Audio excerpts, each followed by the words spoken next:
की बात करें तो ढाका सीट से बीजेपी के पवन जायसवाल आगे चल रहे हैं। लखीसराय की सूर्यगढ़ा सीट, यह भी सीट बहुत महत्वपूर्ण है क्योंकि यहां पर एनडीए में भी कभी जेडीयू कभी बीजेपी ये चाहती थी कि यह सीट इनके पाले में रहे। इस बार जेडीयू के रामानंद मंडल यहां से चुनाव लड़ रहे हैं, 2726 वोटों से आगे चल रहे हैं। तेघरा विधानसभा सीट से बीजेपी के रजनीश कुमार 4719 वोटों से आगे है। और ये राहुल अगर इस वक्त यानी शुरुआत में अगर 9 बजे तक 1 घंटे अभी काउंटिंग के हो रहे हैं, अगर इस वक्त तक 4000-5000 का फासला कोई बना रहा है तो इससे बहुत अच्छी बढ़त मानी जाएगी। ये बरकरार अगर रह जाए तो कुछ राउंड के बाद जीत सुनिश्चित हो जाती है। 4700 वोटों से बीजेपी के रजनीश कुमार तेघरा विधानसभा सीट से आगे चल रहे हैं। सीवान सदर से स्वास्थ्य मंत्री है मंगल पांडे, वो बढ़त बनाए हुए हैं। दरौली से सत्यदेव राम माले, ये सीट हमेशा से वाम दलों की रही है, माले की रही है, यहां सत्यदेव राम आगे चल रहे हैं। बीजेपी के संजय सिंह टाइगर जो आरा सीट से चुनाव लड़ रहे हैं, वो भी बढ़त बनाए हुए हैं, वो इस सीट से आगे चल रहे हैं। शाहपुर से बीजेपी के राकेश ओझा आगे चल रहे हैं। जगदीशपुर से जेडीयू के भगवान सिंह कुशवाहा आगे चल रहे हैं।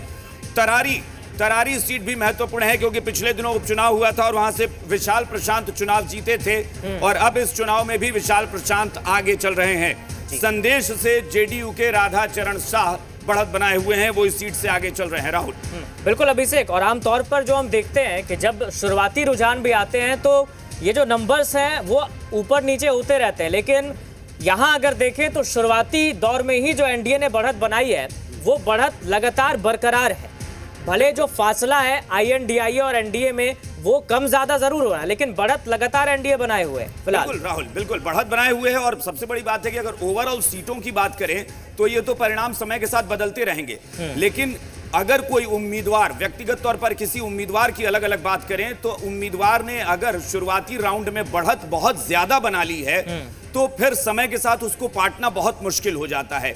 मैं फिर कह रहा हूं कि 8 बजे वोटिंग काउंटिंग शुरू होती है, 9 बजे तक अगर कुछ 4000, 5000, 8000 का फासला बन जाता है, इसका मतलब है कि वो अंतर बढ़ रहा है और वो फिर बड़ी मुश्किल होती है। यहां पर एनडीए मुझे लगता है कि एक लीड लेता हुआ नजर आ रहा है। एनडीए ने जो बढ़त बनाई है, अगर वो कुछ राउंड तक भी बरकरार रहती है तो उसको पाटना महागठबंधन के लिए मुश्किल हो सकता है।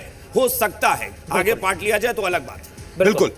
बिल्कुल यहाँ पर लगातार हम आपको बता रहे हैं कि किस तरह से कौन कहां से आगे भी चल रहा है और एनडीए फिलहाल 118 सीटों पर आगे चल रही है, बढ़त बनाई हुई है। हालांकि अभी आपको बता दें कि ये शुरुआती रुझान है और प्रथम चरण की, पहले चरण की जो वोटिंग है, यानी कि लगातार जो गिनती आएगी, ईवीएम खुले हैं 8:30 बजे, उसके पहले पोस्टल बैलेट की गिनती चल रही थी, 8:30 बजे ईवीएम खुले हैं। फर्स्ट राउंड की गिनती के बाद ये लगातार हम आपको बता रहे हैं। और देखिए मोकामा से अनंत सिंह आगे हो गए हैं, बहुत चर्चित सीट है। महुआ से तेज प्रताप यादव, जब पोस्टल बैलेट की गिनती शुरू हुई थी उस दौरान वो पीछे थे, लेकिन जैसे ईवीएम खुले, हालांकि ये फर्स्ट राउंड की गिनती है, अभी आपको बता दें बहुत ही शुरुआती रुझान है, ये आंकड़े पलट भी सकते हैं और जैसे जैसे ये आंकड़े आते जाएंगे हम लगातार आपको बताते जाएंगे।